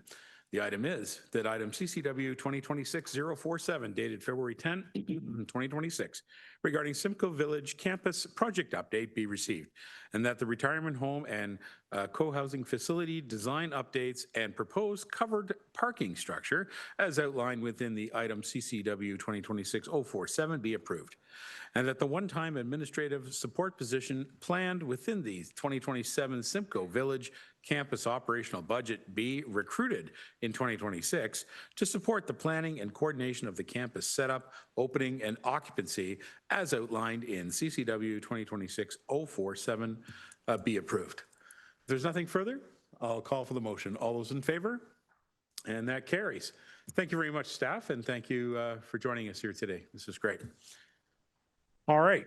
We're going to move on. We have an age-friendly recognition award, which is fantastic. I know that Jane and her team were at the recent Roma conference and received this recognition. So Jane, do you want to acknowledge anyone from your team? Through you, Mr. Chair, absolutely. I would love to acknowledge Tracy Hill, who is at the back of the council chambers this morning. She is our Program and Support Services Supervisor for Senior Services, and she is our age-friendly champion. She's done an incredible amount of work, has great enthusiasm for this program, and it's a pleasure to work with her. Excellent. Thank you very much. Any questions about this this fine award or any comments? All right, seeing none, thank you for being here. I'll look for a mover and seconder, perhaps Councillor Hamlin and Councillor Cox, if that's comfortable, that item CCW 2026-063, dated February 10, 2026, regarding the age-friendly community recognition by the Ministry of Seniors and Accessibility be received. Any questions? Seeing none, all those in favor?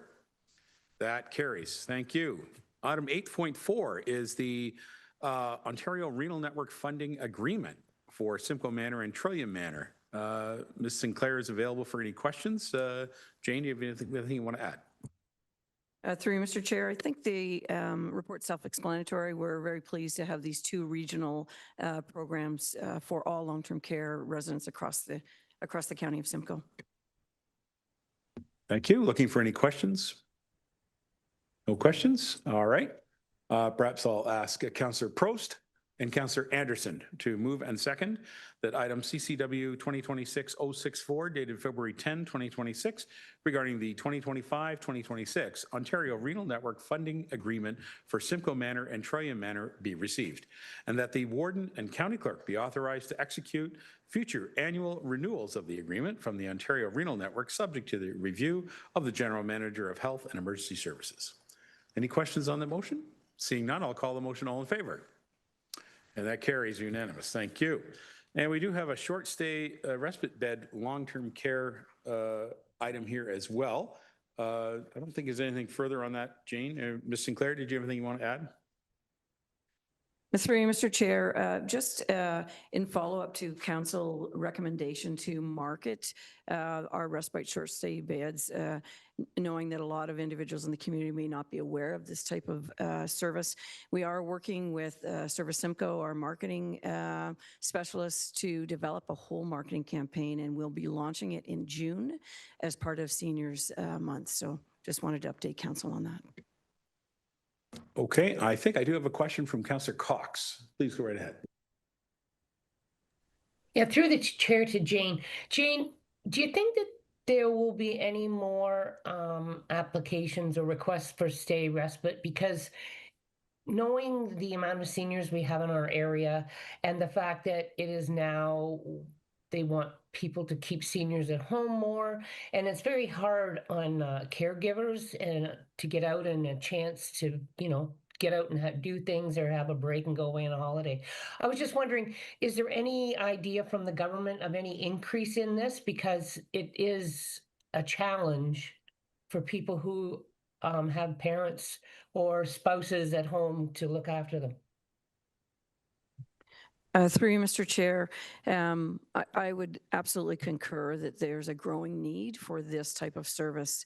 It provides that relief, the short-term relief for spouses, daughters, sons, neighbors that are caring for an elderly individual. And unfortunately, we've actually seen a decrease in capacity, I think, beyond Simcoe County across the province. Administratively, there's additional workload with short stay admissions. However, you know, we understand the province recognizes the need. They are continuing to fund these programs, and hopefully we'll see additional respite services in future. Thank you very much. Thank you, Councillor Cox. Are there other questions to this item? All right, seeing none, I am prepared to call the motion. Perhaps Councillor Fowler and Councillor LaRose as the mover and seconder, that item CCW 2026-065 dated February 10, 2026 regarding short-term stay respite beds in long-term care be received. Any further questions? Seeing none, all those in favor? That carries, Your Worship. I believe we're at other matters for consideration. If any members of committee have any other matters? And seeing none, I am prepared to turn this right back over to you, Your Worship. Okay, I'd like to thank the city reps for attendance today. There's only 2 items left in the agenda, a very short motion under corporate services and in performance. So I will carry on, if that's okay with the House, and turn it over to Chair Dolan. Thank you very much. So we're on item 10.1, which is CCW 2026-010, which is the Township of Ramera official plan recommending approval with a couple of non-decisions. Any questions or comments on this item? Given that the recommendation is over a page long, sorry, Councillor Cox, go ahead. Yeah, through the chair to Nathan. Is he there? Sorry. The fact that there's non-decision and there's also about employment area, is Ramera also being involved in the employment area consultation that Severn is? Go ahead. Yeah. Through you, Madam Chair. To Councillor Cox, that's a great question. The matter is slightly different through the county's MCR back in 2022 and the resulting numbers that we got out of County Official Plan Amendment number 7. The Township of Severn was identified as needing additional employment land. So that's the process that we're doing with Severn. In regard to the Township of Ramera, working with township staff and going through the official plan review in Ramera, there was a local desire to reposition some employment lands. There's a little more work that needs to be done before the county can make a decision with that regard. So that's why the non-decision is there. It's just to stabilize the existing planning permissions that exist today while the township and the county complete that Ramera level work. Both are also subject to the Northern Regional Market Area Employment Lands analysis that's continuing right now for employment. And we're identifying where strategic employment lands can also be in the northern part of Simcoe County, and various municipalities will be involved in that as we go forward. Thank you. Thank you, Director. Any other questions or comments on this file? I'm looking for consent to the House to waive reading. It's the motion. There's been no changes. Is there anyone who requires it to be read? Okay, then I'll ask for a mover and a seconder, please, to approve the recommendation. Moved by Councillor Cabral and seconded by Councillor Fryer. All those in favor? That is carried. Are there any other matters for consideration in corporate services? Seeing none, I'll pass it back to you. Thank you, Chair Dolan. Chair Evans, if you could finish up performance management, please. Thank you, Your Worship. Be happy to. Item 12.1, Joint Accessibility Advisory Committee report of January 20th, 2026. Anybody got any comments or questions on this item? Seeing no questions, kind of a mover and a seconder, please. Councillor Rawson, thank you. And Councillor LaRose, seconding. I will read the motion. That is that the recommendations contained within the Joint Accessibility Advisory Committee report dated January 20th, 2026 be approved with the exception of the Town of Midland, Town of Oro-Medonte, Township of Springwater, and the Township of Tay recommendations. All those in favor? Any opposed? Thank you. That motion is carried. Are there any other items for consideration under performance management? Seeing none, I will pass it back to you. Warden, thank you very much. Thank you, Chair Evans. Does anybody feel the need to go in camera for the one item? I'm not seeing any, so I will read the motion then. The direction in camera and recommendations contained within confidential item CCW 2026-037 dated February 10th, 2026 regarding litigation or potential litigation, including matters before administrative tribunals affecting the municipality or local board be approved and voted on in accordance with section 239(6)B of the Municipal Act. Moved by Councillor Evans, second by Councillor Miskimins. All in favor? That is carried. Thank you.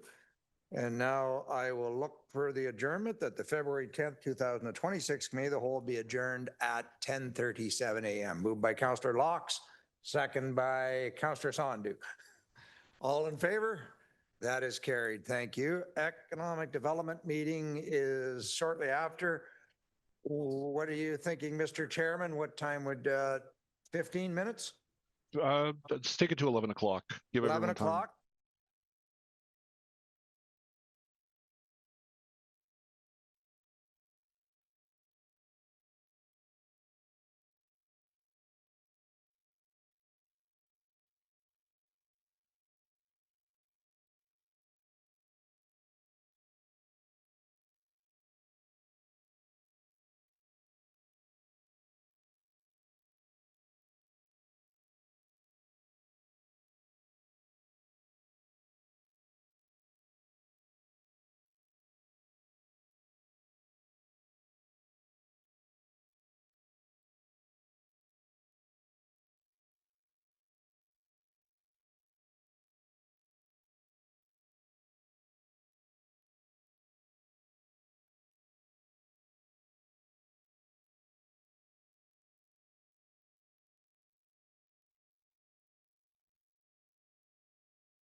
Good afternoon, everybody, or good morning, actually.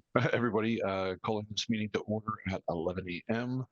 I'm going to need the initial approval of the agenda. Moving forward, I'll move in a second for that. If anyone has anything, Councillor Cox, Councillor Rawson, all those in favor? Carried, perfect. No one is made aware of any disclosures of pecuniary interests, but if one does arise, by all means, please speak up. We have no presentations and delegations at this moment in time. So we will go to matters for consideration. Item 7.1, EDS 2026-029, 2026 Economic Development Work Plan and 2025 Progress Report. Does anybody have any questions, thoughts, ideas, anything they wish to share on the topic? Councillor Hamlin? Thank you. There was a few things on my mind. That was a great report. So excited to see so many activities underway by our economic development group. I had a meeting last week with the person who runs the Community Future Development Corporation that serves South Georgian Bay, which of course is the west end of the county. And they're sponsored by the Federal Economic Development Agency. And she had asked me about why or whether we should be promoting with the federal government, because they do have grants for rural innovation and so on, our mining cluster.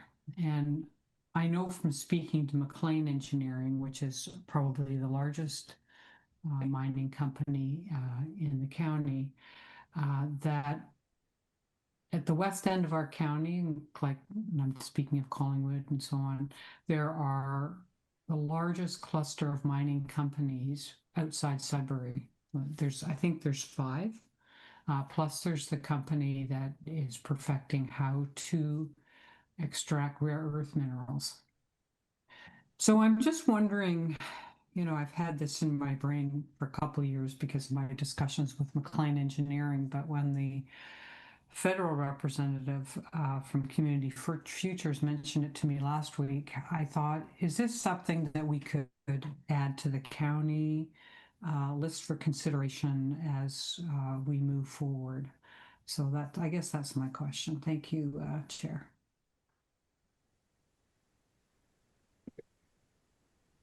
Chair, through you, Chair Fowler, to Councillor Hamlin. Thank you.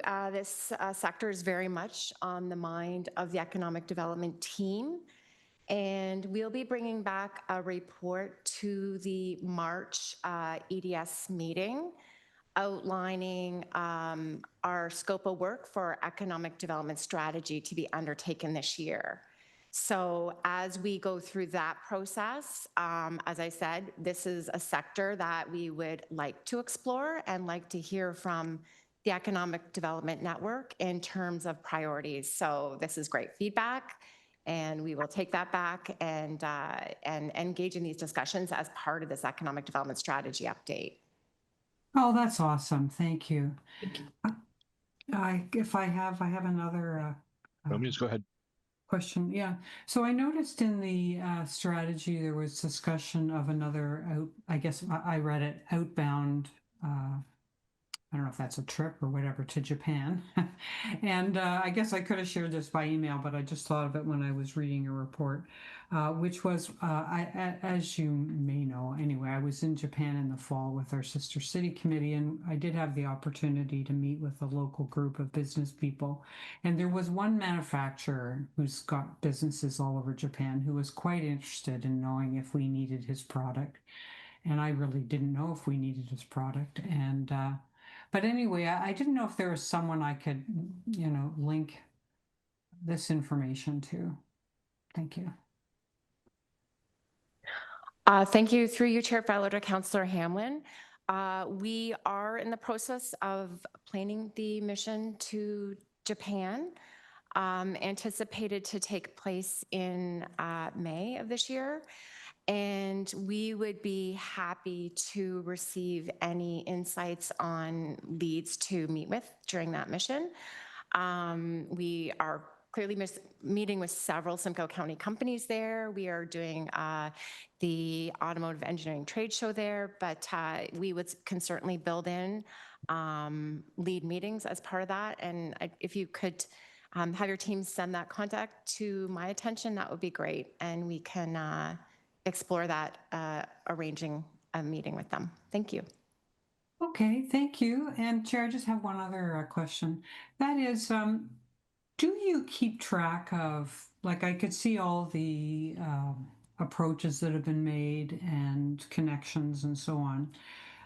Is there a report on, I'll say, successes in terms of what companies might locate or have located here, or additional employees, or how do we keep track of that?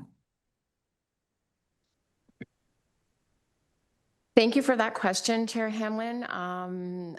Through you, Chair Fowler, to Councillor Hamlin. So typically we can get the data that we receive through various information we receive for invites to various announcements, through the media, through our collaborations with the local economic development offices and Invest Ontario, Invest Canada, et cetera. But we don't collect things like building permit data at the County of Simcoe. That is done by the municipalities. So we don't receive all information in terms of new developments, but we do try to track what we can. The data we've provided is from the data sources that we have. Of course, we know what some of in terms of for example, the industrial development activity that's highlighted in this report, we know some of the larger developments that have happened. And I think it's something we can add to a future report, is those that we are aware of. But as I say, we don't collect all of that information at the county level. We don't have access to it, the building permit data. So we certainly know some of it, not all of it. Okay, I just a brief response, Chair. You know, I totally understand what you're telling us, but I think it would be a great way to close the circle on the good work that your group does. And I don't know if that's a budget issue or, you know, exactly how that unfolds in the future, but I would just encourage it to, you know, really show the fruits of your labor and how great we are. Okay, thank you. Those are my questions. Thank you very much, Councillor Hamlin. Any other questions? I do. Please. Oh, yes, sorry, Councillor Rawson. Thank you. More of a comment, and I echo Councillor Hammond, your comments about tracking successes, but I think there's more successes that's not shown. Example, I think we got to really celebrate the success of retaining small businesses. And as we know, the last 6 months, the town of Pantangmachines partnered with the county for our economic development. I'll tell you, we've had more success in the last 6 months than we have the last 6 years. And kudos to the team and Nicole for the work that's been done. I'll give you some examples just to highlight. And you know, I think we can talk about attracting new business, but there's a lot of small businesses that have a hard time. And I've really been staying in the tune. I see this report today. There's tremendous bench strength, a lot of supports. When we did our Main Street walkabouts this year, small business were asking about tariffs and recruitment staff and marketing, all these elements. And there's so much already done that people aren't aware of, and say, here's this, here's that. And there's so many untapped resources that small businesses are leaning into those. And I think those are things that I think are happening on a daily basis, that tremendous kudos. And for the 1 or 2 person small business, that means the world to them. Like, I hear so much positive feedback, and I've really been attuned this year, going out to hockey, for example. My kid played in Alliston the other night.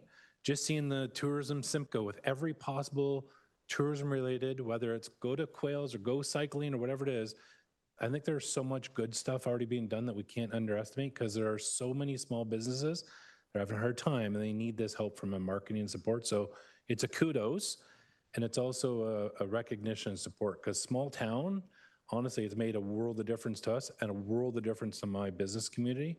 So everything that's in here, I'm just saying huge thanks, and I think you're doing tremendous work.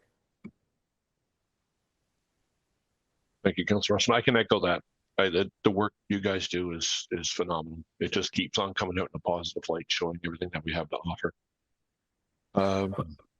If I can just follow, I think it can't be measured. Like, I think there's so many great things. I think you can't measure it. Like, it's beyond amazing. I believe I saw Councillor Cox with her hand up. Yeah, through the chair, I too agree with all this, and I think we need to find a way. And I realize we have minutes and all this in the meeting, but I think we need to find a way to let the council members know, the municipal council members know, and our municipalities know what what you do, what the economic development does, what the tourism does. And I don't know if that comes up with some meetings with some businesses, or maybe a little, as Council Rawson has said, he has some good news stories. Should we be sending those? And they should be not just posted, but there's got to be something more we can do, because every single department in this county, Mark Taylor was the alternate today for Mike Burkett. And he called me after and he said, my gosh, all the things, and they don't get it. And I know everybody says, oh, it's right there, but we need to do more bragging, and I don't know how to do it. But I believe that I would like, and I don't know if it's possible, possibly, for the economic development and for the tourism to make a presentation to my council. And take what you've got here, but bring it down a bit and make it local, and tell them what you do. And I really believe that they need to know this, because I don't think they understand. I don't think they all know all the different things we do. And I wish there was some way we could say 15 companies came to Simcoe County, and our tourism. I just believe that is something we need to work on. It gets lost, and no offense, our website's lovely, but things just get lost in websites. And I think we need more people face to face, like that story from the museum that woman wrote, that email. If they posted that, do you know how many people would come to that equipment? Because that lady spoke about every single thing that happened and how her kids really liked it. And other moms are going to see it, and dads, and they're going to go, oh, gee, we should have gone to that. A poster doesn't say it. But anyway, if there's something we could think about coming. You just muted yourself. I saw that. Now I'm unmuted. Anyway, if we could come up with something and think about it, brainstorm somewhere, or talk to our own economic development people, I really believe there needs to be something more. As a follow-up, just a thought with that, Councillor Cox. Yeah, I like the idea. I just think that with 16 communities, that would really have them hopping all over the place. But if we can find a way to parse it and put it out to the local committees or councils, I think that'd be phenomenal. We could have an update, perhaps, of something more regional that the local councillors can promote. I think it'd be phenomenal. You're still muted. You're muted. Yeah, I got it. Okay. They could do a Zoom presentation very easily to a meeting. And I don't know, maybe some people don't want it. I would love one. I know for the tourism part, and I would let my business community know that it was on and they could watch, or we could even just send it out to them. But I really believe that small businesses are really important, especially in small towns. And retention and expansion is important. But anyway, I'm not the expert. I'm just telling you from a layman's way to go. Well, it is appreciated, Councillor Cox. Does anybody else have anything they wish to add? Seeing nothing else, I need a mover and seconder to receive this report and it be approved. All those in favor? All right, I need a mover and a seconder first. Councillor Hamlin and Councillor Cox, sound good? Sure. Okay. All those in favor? Carried. Thank you. On to item 7.2, under tourism, EDS 2026-043 cycle Simcoe update. Does anybody have anything they wish to add or address with this? Councillor Hamlin? Oh, yes. Thank you. I just wanted to say I was so impressed to see that the advertising into Quebec was such a success in terms of cyclists coming here. And I have to say, I even noticed myself last summer in our community, the French-speaking people who were on bikes and at our waterfront and so on. So anyway, thank you. That was very smart. Thank you. Councillor Rawson, I saw your card. Yeah, thank you. Our town is updating our recreation and trails master plan, and Monteith Brown is doing that work on our behalf. And we've had tremendous accolades due to the work that the county's done on Simcoe and how it dovetails into our program. So just a little kudos to you on that and how it really supports our work. So just a reach out of appreciation for that. Okay. Thank you. I'd like to add just a little factual bit of information, which kind of blew my mind. When we talk about the shirts, when someone does the loop, the 160-kilometer loop, they get a T-shirt. And I think it was 543 shirts issued, which amounted to close to 87,000 kilometers biked on Simcoe trails. That just blew my mind. The amount of people that went back and forth, the amount of business space. I thought that was phenomenal. That just goes to show how far it reaches and how much people are willing to do with this. And the fact that we're using the cycle loop as a basis for the other regional, like, you know, with the breweries, the small businesses, and so on, even a motorcycle tours through the back roads. I think this is a platform that's going to launch so many other successes. So I think that's kudos to everybody on that, and keeping the people healthy and keeping the environment better for it too. If anybody has anything else to add to it, Councillor Cox. Well, you might as well come to Coldwater in the summer because we're full of bikes and spandex because it comes straight through. They're at M's, they're all over. I mean, I find it totally amazing. Like I go downtown and there's just everybody all over, bicycles and people from all over the world. They're there, passing through, or they come on purpose to shop or to go to our M's Cafe in Coldwater, and it's amazing. I just find the whole thing totally amazing, and the amount of people who love to bike. And our trail isn't paved; ours is like gravel, because we have horses. So it's part of the whole thing. I let it go. Anyway, yeah. So it's a wonderful program. I mean and I'm assuming the motorcycle one and the canoeing and paddling are doing well too. And are they? Can I ask that question? Yes, yes, through you, Mr. Chair. Thank you very much, Councillor Cox. Yes, the motorcycle being a little bit newer, cycling, I think we're in our 11th year with cycling now, but motorcycle has become very popular, and paddling as well, and we're expanding paddling routes as well. The idea always being to continue to develop and develop and develop and make it better and more marketable for visitors. And the other important thing about all of the programs, motorcycle, since you mentioned it, is that we layer all of the other products around the experience of motorcycling. So example, motorcycle and barn quilts. We have over 160 barn quilts throughout the county. So, the demographic, there is an attraction to the demographic, motorcycle demographic. So yeah, layering the assets with each other is what eventually will make an economic impact, because really we're going for those overnight stays. We want people to come to cycle, to paddle, to motorcycle, but not just do that. We want them to do like activities and encourage them to stay over. Thank you very much. Just as a response, sorry. Coldwater has a bike night from May till September. Every Tuesday night they have a barbecue. I mean, it's amazing how many motorcycle people come through, and then just groups of them coming through. I mean, and this winter, of course, with the weather the way it is, the snowmobilers have been just abundant. So it's all been very, very good for the economy for our township, and your marketing has really helped out. So thank you. On a side note, I don't think anybody would like to see me in spandex when you mentioned that. So I think I'll just pass that on to the experts in that regard.